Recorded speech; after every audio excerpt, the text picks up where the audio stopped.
Brothers and sisters of the Warhammer universe, welcome back to Tortuga's Grim Rosaline. My name is Jeff, and today we're going to go over how to paint a Grimdark Chaos Lord with jump pack. So without further ado, let's do this. So here's a list of all the paints that we'll be using on this build. To start things off, we're going to be using Citadel's Retributor armor, as well as Vallejo's thinner medium. I always like using mediums for my thinning instead of water. I feel it makes the colors better, especially with the metallics like we're going to be doing here. And it's now time for every Chaos Painter's favorite thing to do. It's trim time. So we're going to take the gold, the Retributor armor, and while it's thinned down, we are going to start doing all of the trim on the armor, as well as on the axe itself. And for this, don't worry if you're going any bit over or smudging anything. We will be touching up afterwards. It's more just making sure that we get a good coating of this gold onto all the parts of the trim on the armor and the axe. We will do this a couple layers just to make sure that that gold looks nice and placed in and not at all spotty. And don't worry if you think this looks a bit bright on the Retributor armor. We will be later on, as you see, we'll be shading it down, making it a little bit more of a rich type of color, a darker, rich color.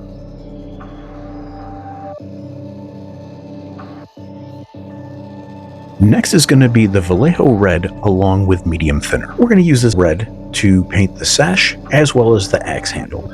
As you can see here, I'm going through making sure I'm getting a good fill on there. I'll be doing 2 coats to really bring out that red and make it look stand out. Don't worry if we get a little bit on areas, we'll be touching up later on with any other colors. Did you know you could always tell a cowboy by the red sash they're wearing? Bonus points for whoever can message down below and tell me what movie that's from.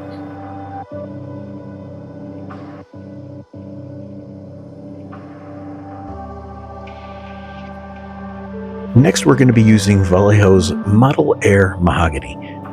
We're going to be using this to paint the belt on this model.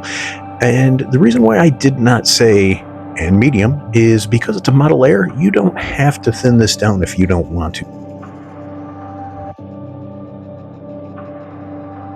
Next, we are going to be using Citadel's Yriel Yellow and Feugan Orange shade. Starting with the Yriel Yellow, we're going to do the Eye of Horus on the armor as well as the axe. Now you can see on the armor, I'm being as clean as I possibly can to make sure I'm not going over. However, when I'm painting the axe, I am almost coating it all with the yellow.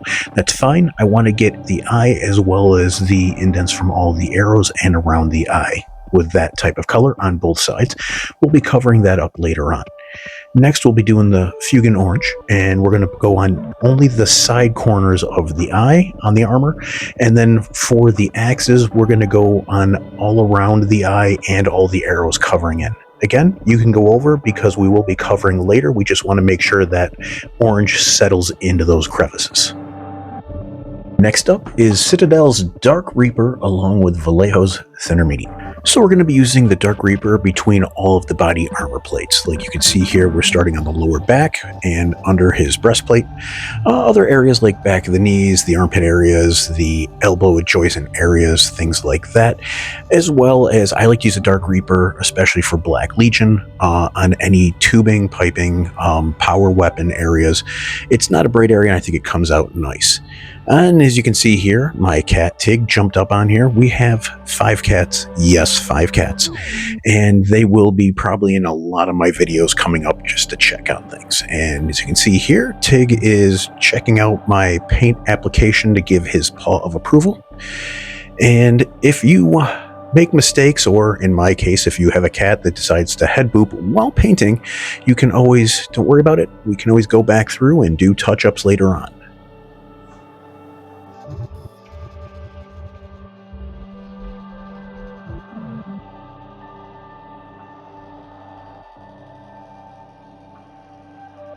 Next is Citadel's Evil Sunz Scarlet, along with the thinner medium. we're going to be using the Evil Sunz Scarlet as a highlight. So what I'm going to be doing here is I like to take my miniature and I look against the light. Anything that kind of pops and catches the light that much more, I'm going to start trying to paint those areas with that higher color texture. I'm not going to lie, it actually took me a while to understand highlighting, low lighting a little bit more. So if you're not fully understanding it, don't worry about it. I didn't for, I'd say, months, but I get hit in the head a lot, so who knows?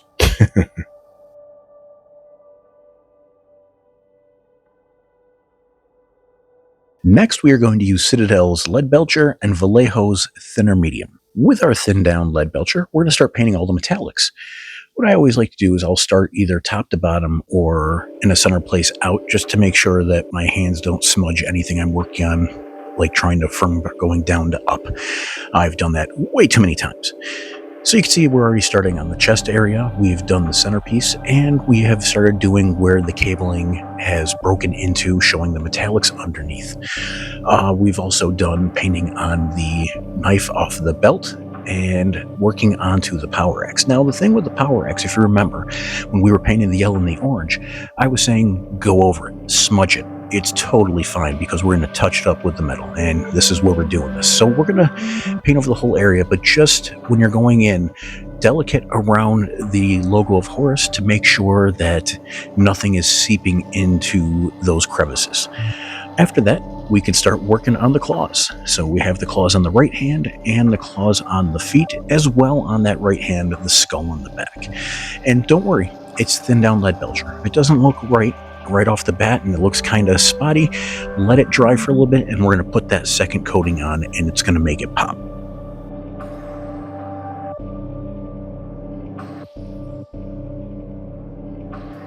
And as you can see, I always do a spin around checking out everything, and it's good I did because I missed a couple of breaks on the back and the grenade off the hip.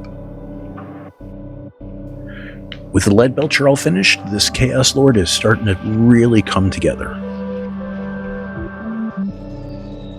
Next up is Citadel's Wraithbone with Vallejo's Medium Thinner. So I'm just going to outright come out and say it here.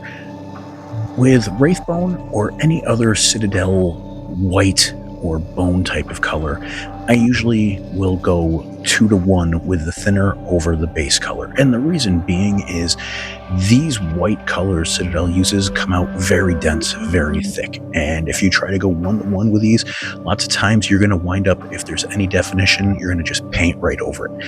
I would much rather go 2-to-1 or even thinner and do a couple coats just to make sure that I've got that definition on whatever it is I'm painting over.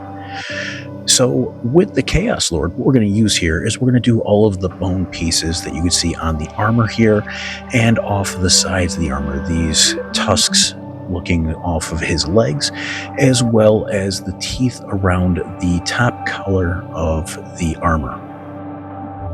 And remember, using a thin down paint, you might not, when you're painting that first layer, it might not come out looking that great. Let it dry. And then we're going to do a second layer over. And if you need, do a third. But trust me, it's going to look good. Don't try to come right back in while it's wet and try to paint back over it. You're just going to wind up making it pushed around and you can see the brush strokes off there. Let it dry and come back through with that in a second or third layer if you need.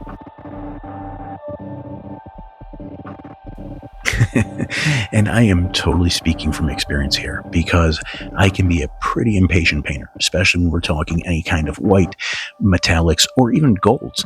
When I start doing that first layer and I look at it, and if it looks spotty or it doesn't look right, I have to completely force myself to let that layer dry and then come back and do a second layer instead of trying to go at it right away. And every time I do it the right way, it always looks so much better.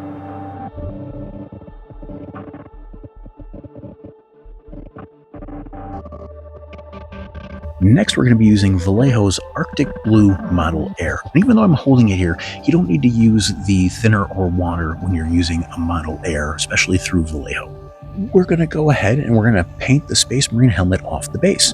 So this is going to be an Ultramarines helmet that fell during combat. And we already did a base layer of the Leadbelcher from earlier, and now with this Arctic Blue, even though it has metallics in the paint itself, it's going to look even nicer with that Leadbelcher base. And you might think, hey, this is pretty bright and looks pretty clean to be a fallen helmet from a battle. But don't worry, because that's what the shading and the enamels are going to do. We needed to start off kind of bright, because if we go to add these other things and we started with a darker color, it would come off too dark and you wouldn't be able to see it clearly. Next up is Vallejo's German Gray along with their thinner medium. So we're going to use this German Gray to do highlights in the black armor. And as you can see here, what we're doing is right off of the feet areas, anything that has ridges off of the black, we're going to put that German Gray on to help separate and stand these areas out. And we're also going to do that on the fingers of the hands, just to help better see each of the fingers standing out instead of just straight black on everything.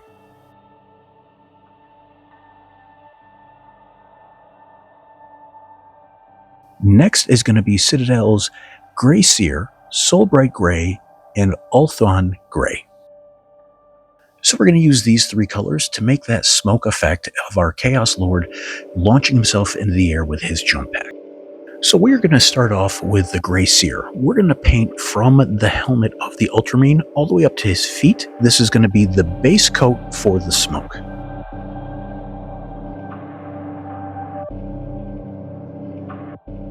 So after the Gray Seer is dry, we're going to go through and we're going to use the Soulblight Gray shade. And we're just going to go ahead and shade that whole area. Everything we went over with the Gray Seer, we're going to go over with that Soulblight Gray and darken it up.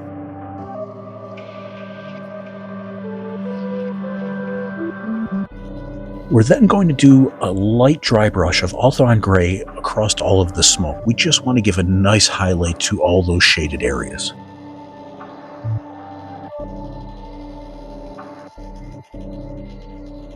Now that we finished the smoke and all the primary base colors, I glued the miniature all together as well as to the base, and I gotta say, he's looking pretty awesome so far. And it is now time for the shading. Next we're going to use Citadel's Argax Earthshade and Nuln Oil. So we're going to start off with the Argax Earthshade, and I like to use the Argax on all of the gold. It'll make it look richer, darker, as well as the teeth and bone. I feel it kind of gives it a darker, almost like everything was burnt and dirty type of aspect to it. I will also put the Argax, as you can see here, I put it on all of the black of the armor. However, I make sure not to touch any of the gray tubing because it'll make it too dark and blend in with the black. Next, we're going to use Nuln Oil, and Nuln Oil we put on all the metallics. The axe, anything metallic, the knives, the jetpack, the claws. It'll just bring it in that little bit much darker so that when we start putting on highlights, it's going to make it look really nice.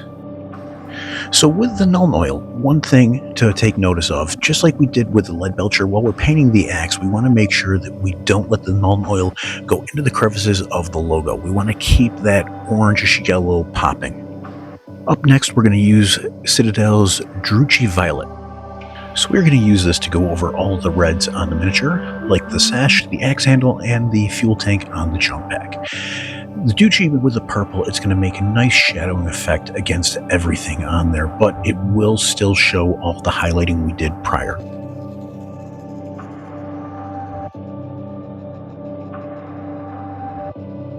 So next it is time for the highlighting. We're going to use Citadel's Retributor armor with a thinner medium and Vallejo's Model Air Chrome. We're starting right off with Vallejo's Model Air Chrome, and because this is an air paint, we don't have to thin this down. I always like to start with the chrome on any weapons. I will put it on the blade of the axe as well as the reverse side tip of that axe, showing the sharpness of the weapon, as well as the knife on the hip of him. After that, it's going to be more of what are we looking to highlight. So think of it this way: if the sun is directly above our miniature, anything that's hitting directly off of that will have a bit of a highlight, like the upper echelon of the emblem there, the tips of the jetpacks, and then we can go back through. As you can see, I'll be doing the tips of the blades on the toes as well as the hands. Again, I'm looking, 1, to show sharpness, and then 2, to show any type of highlighting that a light might be hitting first.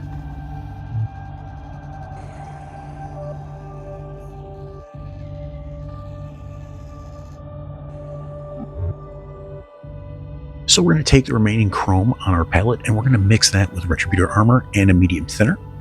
This will bring a much brighter gold, and we're going to follow the same aspects that we were doing with the metallics, meaning whatever the light hits first, we're going to edge highlight all of those areas. So the edges and the corners of any gold that we have, you're going to paint a little bit of highlight on there. It doesn't have to be a lot, just enough to bring that out. Now we're getting to my favorite parts. This is where we start the Grimdark. And what better way to use it than Villainy Inks enamel washes. First, we're going to start with Sector Rust. So first thing first, when you're working with Villainy Inks enamels, you need to vigorously shake the hell out of these bottles. I'd recommend putting in a ball bearing in them, and if you get any of those machines that do the whole shaking, yes, that's the professional term, do the whole shaking, I would get those. I use them for these and it really brings everything together. So with the Sector Rust, we're going to go over the black areas and metallic areas. And you can see I'm kind of sporadically dabbing through, and I will do these areas 2 to 3 times over until I'm happy with how the rust buildup looks. You want to, when you're going over these, let them dry a little bit. So enamels take longer to dry than acrylics, okay? So 15-20 minutes will be a full dry. It doesn't mean you have to wait 15-20 minutes to do a second layer. I'd give it at least 5 minutes and then come back and start going over it again to get the full color of the rust that you're happy with. Next, we're going to use Villainy Inks Goon's Grime. I'm not going to lie, Goon's Grime is my go-to and my absolute favorite things to use with the Grimdark. It makes everything dirty, dark. It's perfect. And obviously, as you can see here, my cat Tig fully endorses this, as he too loves the look of Goon's Grime. So we're going to start off with putting Goon's Grime on anything that is not on the armor or the rust. We don't want to overpower that. So we're going to go over the sash, we're going to go over the red of the tank, the red of the handle, and all of the skulls. This is going to help darken them and make them look grimy with the specs that are in the Goon's Grime. So we're going to follow the same type of scenario that we did with the Sector Rust, as we are going to paint this on, let it sit for about 5 minutes. Any areas that we want to re-go over, make it darker, make it grimier, we're going to reapply that Goon's Grime. And if for any reason we overdo it in any area with the Sector Rust or the Goon's Grime, we're going to use mineral spirits, and we can lightly rub that on there to remove some of the areas and bring out the lightness again.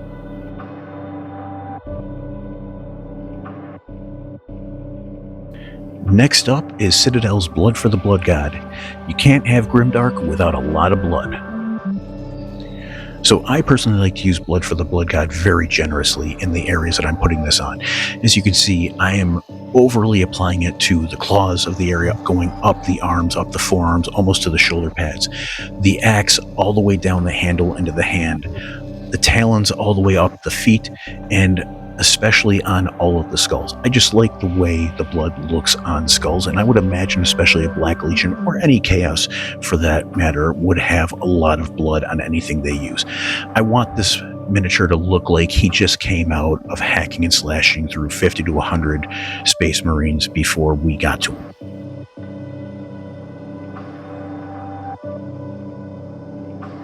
And once you put this Blood for the Blood God on, you can start moving it around. So any areas that you saw that I just drew it on here, I can start spreading it through and thinning it out in areas to make whatever colors underneath it come out more.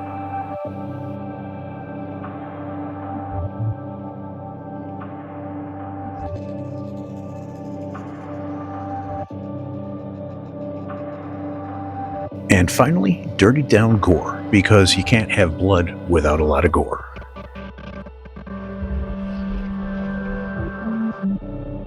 And there you have it.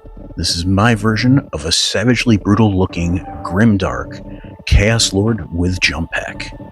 I hope you enjoyed this, and I hope I was able to show you something new.